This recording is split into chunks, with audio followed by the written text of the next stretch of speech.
ETF index mutual funds నేర్చుకుని stock మార్కెట్లో రాణించాలనుకుంటున్నారా? వెంటనే ఈ నెంబర్కి కాల్ చేయండి.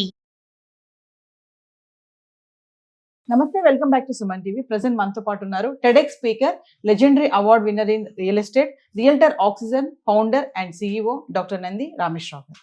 నమస్తే సార్. నమస్తే. సార్, బంగారం ధరలు ఫ్లక్చువేట్ అవుతున్నాయి, అంటే పెరుగుతుంది తగ్గుతుంది కదా.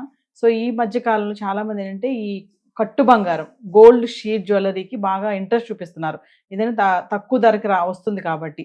సో ఒకసారి దాని వివరాల్లోకి వెళ్తే ఈ గోల్డ్ షీట్ జ్యువెలరీ ఏంటి సార్ అసలు? ఇప్పుడు దీనికి ప్రధానమైన కారణం అంటే కొనుగోలుదారులు ఎక్కువైపోయారు. తర్వాత మన గోల్డ్ తగ్గినప్పుడు కూడా మనం అనుకున్నాం అమ్మేవాళ్ళు ఎక్కువైపోయారు. ప్రాఫిట్ మార్జిన్ బుక్ చేసుకున్నారు. 70,000 80,000 తులం బంగారం కొనుక్కున్నాడు 1,50,000 1,60,000 1,80,000 దాకా వెళ్ళినప్పుడు ఎప్పుడైతే అమ్మడం మొదలుపెడితే కొనేవాళ్ళు పడిపోతారు. కొనేవాళ్ళు ఎక్కువ అమ్మడం వాళ్ళు స్టాక్ ఉండదు. అమ్మేవాళ్ళు ఎక్కువైతే కొనేవాడు ఉండడు. సో దీనివల్ల ఒక రీజన్. రెండోది, మనం పట్టు చీర మాట్లాడుకున్నాం చాలాసార్లు. పట్టు చీర ఒరిజినల్ పట్టు లేకపోతే కంచి పట్టు కొన్ని ఉన్నాయి బ్రాండ్స్. సిల్క్ ఎలాగ ఉందో పట్లు, ఒరిజినల్ పట్టు ఇప్పుడు కూడా పెద్దగా మెరవదు, గమనించండి. కానీ డూప్లికేట్ పట్టు ఉంటుంది, తల షైనింగ్, అంటే లైటింగ్ పెట్టినా అంత షైనింగ్ రాదు. ఇమిటేషన్ జ్యువెలరీ లాగా ఇమిటేషన్ పట్టు చీరలు ఉన్నాయి. ఇప్పుడు ఏమైందంటే సామాన్య ప్రజలు ఎవరైతే ఉన్నారో వాడుకున్న ఆదాయంలో 1,50,000 పెట్టుకునే స్తోమత చాలా మంది వరకు పడిపోయింది. అంటే లేదు ఇండైరెక్ట్గా. ఎందుకంటే అర్నింగ్ కెపాసిటీ, జీడిపి రేట్ కానీ ఇండివిజువల్ ఎర్నింగ్స్ కానీ చూసుకుంటే కొంత స్థాయి తర్వాత వాళ్ళు కొనుక్కోగలరు. 1,00,000 శాలరీ లేకపోతే వాడు పెద్దగా కొనుక్కున్న ఇప్పుడు 20,000 30,000 40,000 శాలరీ తెచ్చుకున్న చాలా ఎక్కువ మంది ఉంటారు, హై పర్సంటేజ్. సో వాళ్ళు కొనుక్కోలేరు. బట్ వాళ్ళకి గోల్డ్ వేసుకునే ఆకాంక్ష ఉంటుంది కదా, కోరిక ఉంటుంది కదా. ఆ కోరికని ఎలా తెచ్చుకోవాలి అంటే గోల్డ్ కాని గోల్డ్ వేసుకోవాలి. గోల్డ్ కాని గోల్డ్ అంటే లోన లటారం పైన పటారం. సో కాపర్నో సిల్వర్నో దాని మీద గోల్డ్ కోటెడ్ 24 క్యారెట్. దూరం చూస్తే నీకు ఎవరు వచ్చి టెస్ట్ చేయరు కదా. మెషిన్ పెట్టి నీ మెడలో నెక్లెస్ ఉందనుకో, నీ దగ్గరికి వచ్చి టెస్ట్ చేయరు కదా నెక్లెస్ వేసిందా లేదా అని అయినా. సో ఆ నెక్లెస్ ఏంటనేది ఎవరైతే ఈ కోటెడ్ కొనుక్కుంటారో రేటు 30,000 40,000 కూడా దొరకవచ్చు. అంటే క్యారెట్ బట్టి నువ్వు 24 క్యారెట్ వేసుకోవచ్చు, 22 క్యారెట్ వేసుకోవచ్చు. 24 క్యారెట్స్ పూత వేస్తారా సార్? వేస్తారు. కోటింగ్ అనేది ఆ కాపర్ దీని మీద మెటల్ మీద అంటే కొన్ని రోజుల తర్వాత పోవచ్చు. ఇప్పుడు వాచ్లు కూడా వస్తున్నాయి, గోల్డ్ కోటెడ్ వాచెస్. 30 లక్షలు 40 లక్షలు వాచ్ కూడా 3-4 లక్షలు కూడా గోల్డ్, అంటే మొత్తం గోల్డ్ అనుకుంటాం. ఈ వాచ్ ఉండంటే మొత్తం గోల్డ్ కాదు, ఇది దీన్ని గోల్డ్ కోటెడ్ చేస్తారు. ఈ వాచ్ గోల్డ్ కోటెడ్ కాదు, కానీ కొన్ని గోల్డ్ వేసి కొన్ని రోజులు 5-10 సంవత్సరాలు వాడాక పడిపోతుంది. అంటే పోతుంది అంటున్నారు కదా సార్. అంటే మరి బంగారం పోతే అంటున్నారు, బంగారం పోతుంది అది అంటే నువ్వు వాడే దాని స్వెట్టింగ్ కొన్ని ఉన్నాయి. వాచ్ స్వెట్టింగ్ వల్ల మనకి ఇచ్చింగ్ వస్తుంది, ఆ స్వెట్ తగిలినప్పుడు జంగు పెట్టేస్తుంది. సో ఎక్కువ కాలం ఇప్పుడు ఒరిజినల్లే డూప్లికేటే. మొత్తం బంగారం ప్యూర్ గోల్డ్ ఉన్నప్పుడు పోదు. ఎప్పుడైతే కోటింగ్ చేసినప్పుడు కోటింగ్ ఎప్పుడు ఎండకి వర్షానికి తడిచి ఇవన్నీ చేసినప్పుడు కొద్దిగా పోయే అవకాశాలు ఉన్నాయి. మొత్తం పోతుంది ఇమీడియట్ చెప్పను. కాకపోతే మెయిన్ అడ్వాంటేజ్ ఏంటంటే కొనుక్కునేవాడికి సింపుల్గా తక్కువ రేట్లో మోడీ గారు 20,000కే తులం బంగారం 9 carrot. So 9 carrot, 14 carrot, 18 carrot, 20 carrot, 22 carrot, 20 ఇట్లా క్యారెట్. అంటే క్యారెట్ అంటే అదే purity of gold. Gold rate purity తగ్గుతున్న కొద్ది రేట్ తగ్గిపోతుంది, ప్యూరిటీ పెరుగుతున్న కొద్ది రేట్ పెరుగుతుంది. సో మేబీ ఈ గోల్డ్ షీల్డ్ అనేది లేదా గోల్డ్ కోటెడ్ అనేది పేదవాళ్ళకి కూడా ఆ బంగారం. రియల్ ఎస్టేట్లో మనం సొంత ఇంటి గల నేను నేర్చుకున్నాం. ఇక్కడ కూడా నాకు కూడా బంగారం ఉంది, ఎదుటి ఫ్రెండ్స్ దగ్గర చుట్టాల దగ్గర చూపించుకోవాలి కదా. పెళ్లికి వెళ్ళిన నువ్వు బంగారం లేకంటే దీనికి ఒక నగలు కూడా లేదు, పసుపుతాడు కట్టుకొని వచ్చిందంటారు.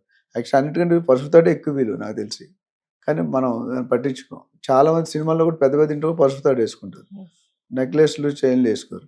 ఇక్కడ ఏంటంటే పేదవాళ్ళని దృష్టిలో పెట్టుకొని ఈ ప్రొడక్షన్ అనేది మొదలుపెట్టి రేటు తక్కువగా వచ్చేటట్టు దాన్ని విసులుబాటు కలిగిస్తున్నారు. అంటే ఎందుకు సార్ బంగారం ధరలు ఈ మధ్య కాలం చూసుకుంటే ఒక వారం 10 రోజుల నుంచి ఫ్లక్చువేట్ అవుతున్నాయి ఒకేసారి? అంటే 1,80,000 వరకు వెళ్ళిన ధర మళ్ళీ ఇప్పుడు 1,50,000లోనే వచ్చేయడం, అంటే ఇంకా తగ్గే ఛాన్స్ ఉన్నాయా లేదంటే ఒకేసారి మళ్ళీ తగ్గుతాయి? కొద్దిగా తగ్గుతాయి. ప్రిడిక్షన్ బట్టి అంత కరెక్ట్గా ఎంత తగ్గుతుందో చెప్తాం, కానీ డెఫినెట్గా మనం చాలాసార్లు మాట్లాడు వెరుగుడు ఒకటి పెరిగిందంటే పట్టడం ఖాయం. ఎంత కాలంలో పడుతుంది, ఎంత పర్సెంట్ పడుతుంది అని టూ ఎర్లీ టు టెల్. ఎందుకంటే ఇప్పుడు 1,50,000 స్టేబిలైజ్ అయింది.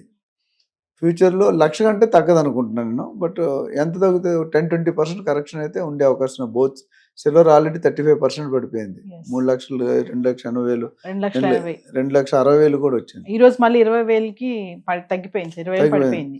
సో ఇది కూడా తగ్గుతుంది నాకు తెలిసి. అది ఎంత తగ్గుతుంది దీనికి కారణాలు మనం అనేక సార్లు మాట్లాడుకున్నాం. ట్యాక్స్ పాలసీలు 18%కే వచ్చింది ట్యాక్స్ మెటల్స్ మీద, కొన్ని మెటల్స్ మీద. అట్లానే యుద్ధాలు, ఇన్ఫ్లేషన్, బ్యాంక్ రిజర్వ్ రేట్స్, తర్వాత టారిఫ్స్, ఇవన్నీ కూడా మెయిన్ ప్రొడక్షన్ కెపాసిటీ. గనులు ఇప్పుడు they are not able to produce, labour cost.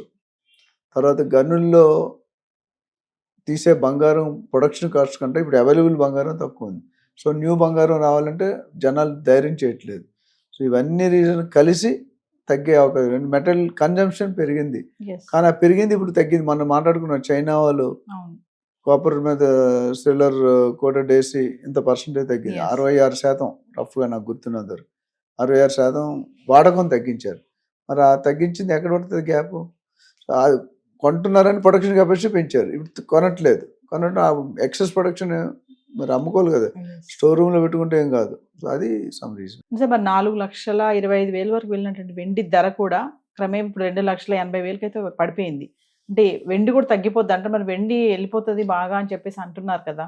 ఇప్పుడు సార్ ఎందుకు పడిపోయింది అంటే, ఇప్పుడు పడిపోయిందంటే దానికి కర్ణుడి చావుకు 100 కారణాలు. నేను చెప్పిన కారణాలు అన్నితో పాటు ఇది ఒక group of people are playing the game. Game ఆడేవాడి మీద ఉంటుంది, గేమ్ చూసేవాడి మీద ఉంటుంది, గేమ్ ఆడేవాడి మీద ఉంటుంది.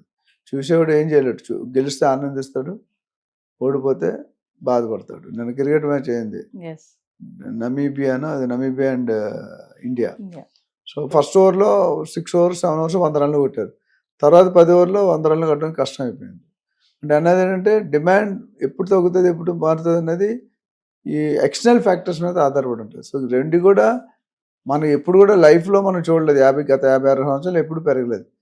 ఎందుకు పెరిగిన ఒక హైప్ ఆర్టిఫిషియల్ హైప్ క్రియేట్ చేశారు.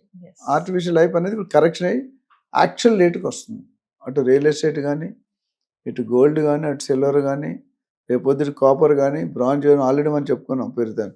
ఇది పెరిగితే ఆటోమేటిక్ పెరుగుతుంది. సో ఏదేమైనా సార్ ముందు ముందు పెళ్లిళ్ళ సీజన్ వస్తుంది కాబట్టి ఈ టైంలో ఈ తగ్గడం అనేది కొంచెం రిలాక్స్ అనుకోవచ్చు అంటారా? కొద్దిగా విసురుబాటే.